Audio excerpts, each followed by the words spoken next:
You want to stay warm. In fact, it's probably far better for most people just to get inside the shelter, stay warm, drink water, and try and sleep as much as they can, and wait for somebody to come and rescue them. Which throws us into another area of when are we going to signal? Because we need to signal to people that we are in distress. All right, we've caught some game, we got the water, now it's time to signal our escape, right? Now we've got one started here. This is a small one, I consider a small one. And I'm trying to utilize dead logs that have been just been left in the area here by some foresters. I've got two long pieces that will support a raft here. Then I have what I normally use as a tripod, but I've put a fourth upright piece of wood in here just to come together at this point. It's not tied together, just leaning against each other, kind of interwoven a little bit. It's not worth tying anything there because the string or spruce or whatever you use could come undone. So now what I'm going to do is just load this up with birch bark at the bottom, because we're going to be reaching underneath to light this. And a good signal fire will be sending up a column of good smoke in about 30 seconds. So this is kind of like an oversized scout teepee. It is, like a really oversized one though. So what makes the smoke? It'll be the spruce boughs around the top. So the grass here will actually initiate the fire. Then I've got some pine needles going in. This is the stuff that will go up like a tinderbox. Just filling the space here.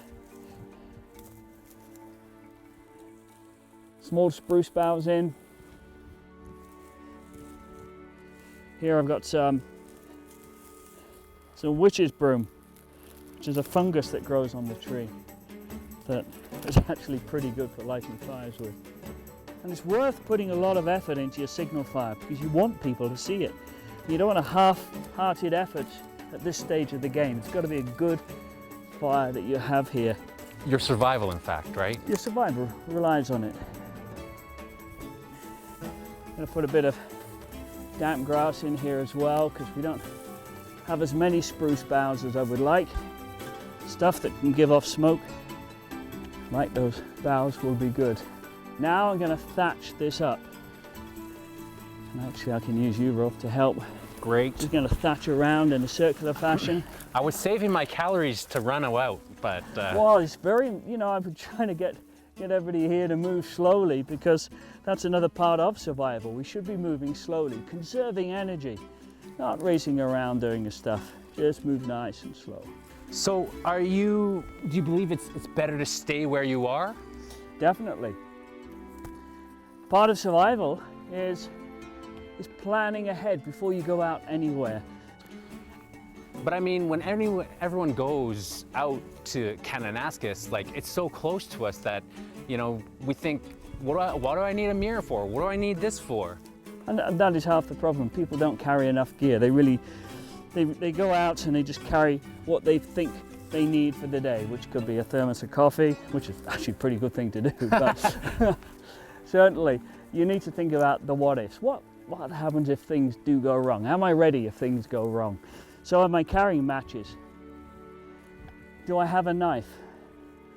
Do I have a metal cup or a metal water bottle in which I can melt snow for drinking, or I can boil water to sterilize it from a stream? Do I have the right clothing with me? Do I have enough clothes to put on that will keep me warm for 4 hours when I'm stood around doing nothing? Perhaps. Have I made a new playlist on my iPod? Yeah, have you? So, we're looking for that birch bark underneath, which is just there. And when you light the match, keep it still. Don't move it around.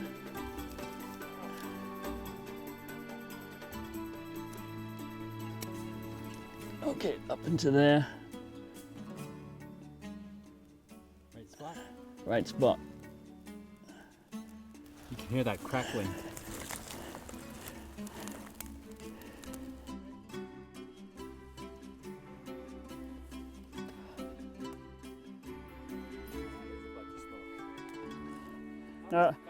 Remember what I said, this is a small one. 30 seconds to get smoke. 30 seconds to get smoke here, look at it. We should get a nice column going up. Wow, that works. Come on, Rolf, you're impressed, eh? I am. I'm really impressed. So this is what I consider a mediocre smoke signal.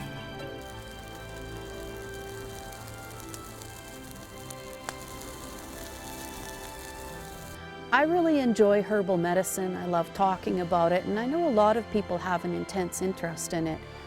I'm really hoping that the information I've given here is enough to have some people get even more interested and start a journey of their own so they can perhaps get themselves even more educated. A little bit tough to do that just in a short segment, but hopefully I've stimulated some interest out there.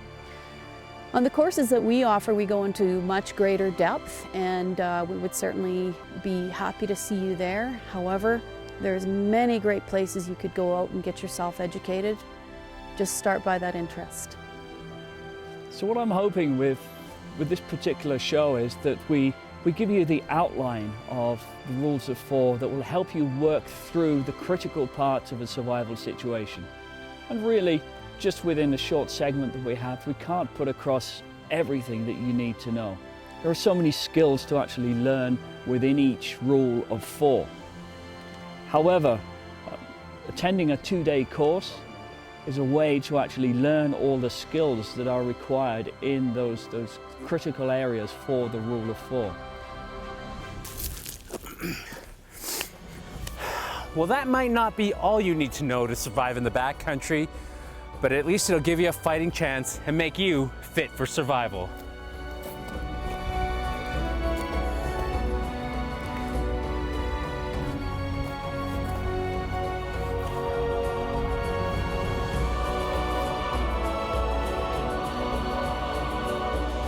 I see delicious chipmunk.